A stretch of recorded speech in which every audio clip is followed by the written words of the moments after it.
Διαβάστε καλά τι λέει η ταμπέλα. Όχ Κατερίνα. Το πρόβλημα είναι και στην Ισπανία. Το όνομα το έχει, σας το είπα.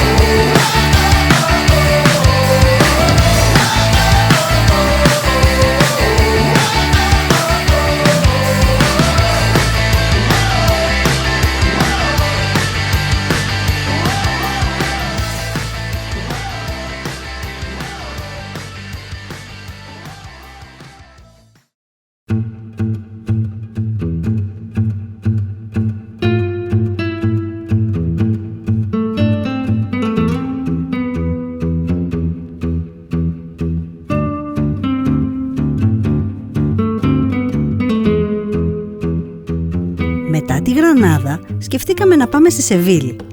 Τα χιλιόμετρα όμως ήταν αρκετά και έτσι αποφασίσαμε να κάνουμε μία στάση στο Guadix για να διανυκτερεύσουμε και να συνεχίσουμε την επόμενη μέρα ξεκούραστοι το ταξίδι μας.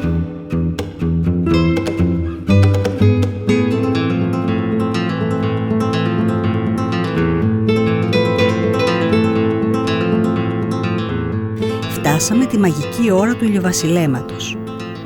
Παρκάραμε το Δία σε ένα όμορφο, ήσυχο μέρος και βγήκαμε να περπατήσουμε στον καθαρό αέρα. Περάσαμε ένα υπέροχο απόγευμα συζητώντας ανέμελα και απολαμβάνοντας το τοπίο αλλά και την ελευθερία που μας δίνει η ζωή μας στο βαν. Όσο ο καιρός περνάει, τόσο πιο ευγνώμονες νιώθουμε για αυτή μας την επιλογή.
Por bulería,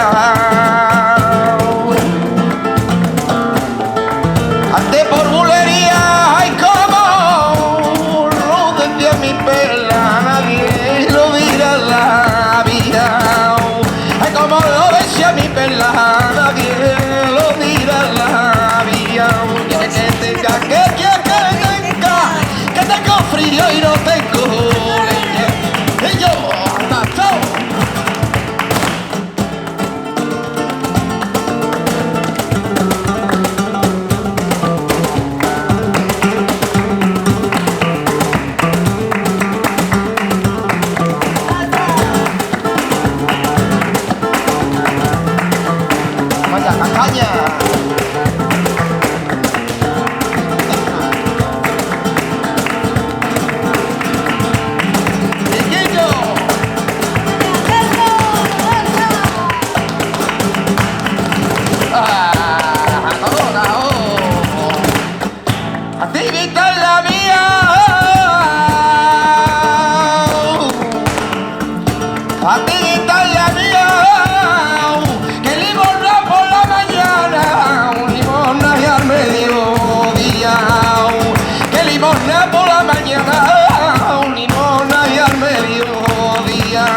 see that you're hurting.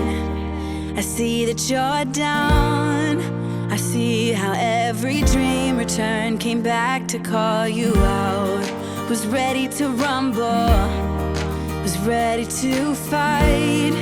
Got lost in the thunder, without alibis. Shout at the night, rage at the lies. Don't let the fear control what's deep within. Oh, oh, oh. Until the sky has fallen, I'll be around. I'll be there night and day. I'll be there both night and day.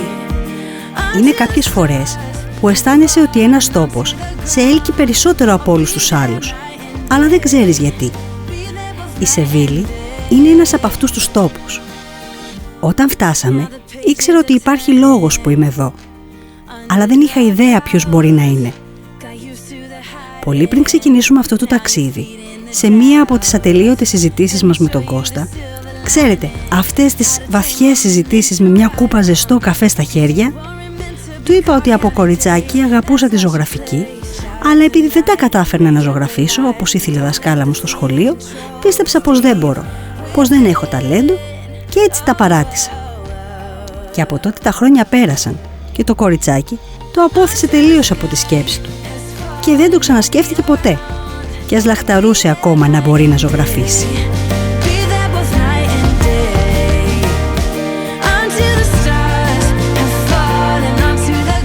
Και της κάνω την απλή ερώτηση: τι σε εμποδίζει να ζωγραφίζεις? Φυσικά την απάντηση την ήξερα. Το κορίτσι μου το ξέρω. Είναι τελειομανής. Και πάντα υπάρχει ο φόβος μήπως δεν τα καταφέρει.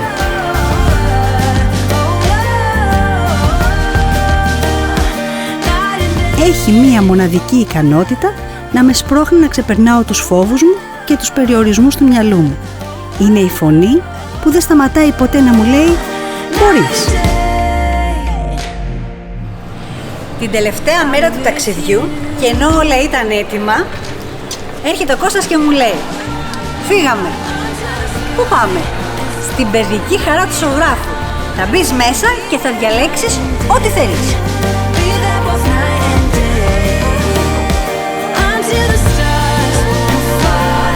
Έπρεπε να τη δείτε τη στιγμή που μπήκε στο μαγαζί. Δεν μπορώ να το περιγράψω. Φυσικά λάθος μου που δεν είχα την κάμερα να σας το δείξω. Λοιπόν, ήταν συγκρατημένη, πήρε μερικά πραγματάκια για να ξεκινήσει, αλλά ήταν ξεκάθαρο ότι θα έρθει η ώρα που θα τα δοκιμάσει όλα.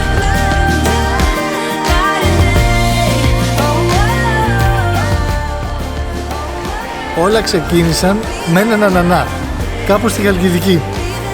Ήταν το πρώτο έργο τέχνης που μπόρεσα να δω. Εκείνη το λέει ζωγραφιά. Εγώ επιμένω ότι ήταν έργο τέχνης. Στην πορεία του ταξιδιού δοκίμασε τα πάντα. Οτιδήποτε χρώμα, πινέλο, κοχύλια, πέτρες, χώμα, τα πάντα. Φτάνοντας στη Σεβίλη, να μείνουμε μερικές μέρες για να κάνω μοντάζ, της λέω: γιατί δεν βρίσκεις ένα δάσκαλο να κάνεις 1-2 μαθήματα να σου δείξει τα βασικά?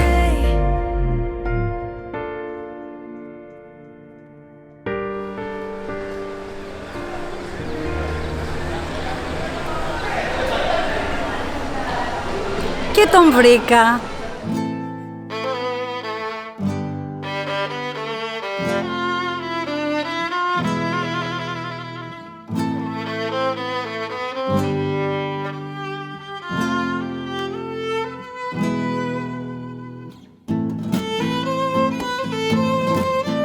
Το όνομά του Σενιόρ Χουάν, ένας γλυκός και ευγενικός καλλιτέχνης.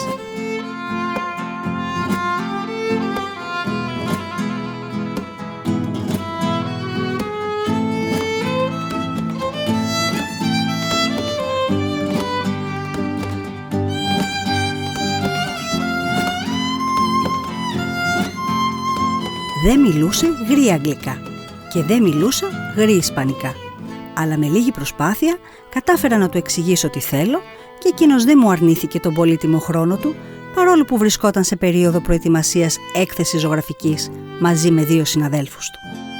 Με δέχτηκε με χαρά και μου έδειξε με υπομονή κάποιες βασικές αρχές της τεχνικής της νερομπογιάς, η οποία με ενδιέφερε. Αυτό που μου επισήμανε ξανά και ξανά είναι ότι η νερομπογιά είναι ένα μέσο που δεν μπορείς να έχεις ποτέ τον απόλυτο έλεγχό της. Ότι πρέπει να χαλαρώσω από την προσδοκία της τελειότητας και πως το βασικό μου εμπόδιο είναι η ανυπομονησία μου να δω το αποτέλεσμα άμεσα όπως το έχω στο μυαλό μου. Με λίγα λόγια, πήγα για ζωγραφική και έκανα ψυχοθεραπεία. Θα χρειαστεί πραγματικά πολύς χρόνος και επιμονή για να φτάσω στο επίπεδο να ζωγραφίζω όπως ο Σενιόρ Χουάν και οι δύο Μαρίες. Αλλά το πρώτο βήμα έχει ήδη γίνει. Αισθάνομαι πραγματικά ευγνώμων που μοιράστηκαν μαζί μου τις εμπειρίες τους και τα όνειρά τους γύρω από τη ζωγραφική. Πάντα θα θυμάμαι πόσο όμορφα πέρασα μαζί τους και η αστερόσκονη που έπεσε στους ώμους μου, έχοντας για λίγο γύρω μου αυτούς τους 3 μοναδικούς ανθρώπους, θα με συντροφεύει για πάντα στο ταξίδι μου. Αποχαιρετιστήκαμε, ξέροντας πως κάπου, κάπως, κάποτε θα ξανασυναντηθούμε. Και ως τότε θα τους φέρνω στο μυαλό μου κάθε φορά που θα κοιτάζω τον πίνακα ζωγραφικής που ζωγράφισε ειδικά για μένα ο Σενιόρ Χουάν την τελευταία μέρα πριν φύγουμε από τη Σεβίλη.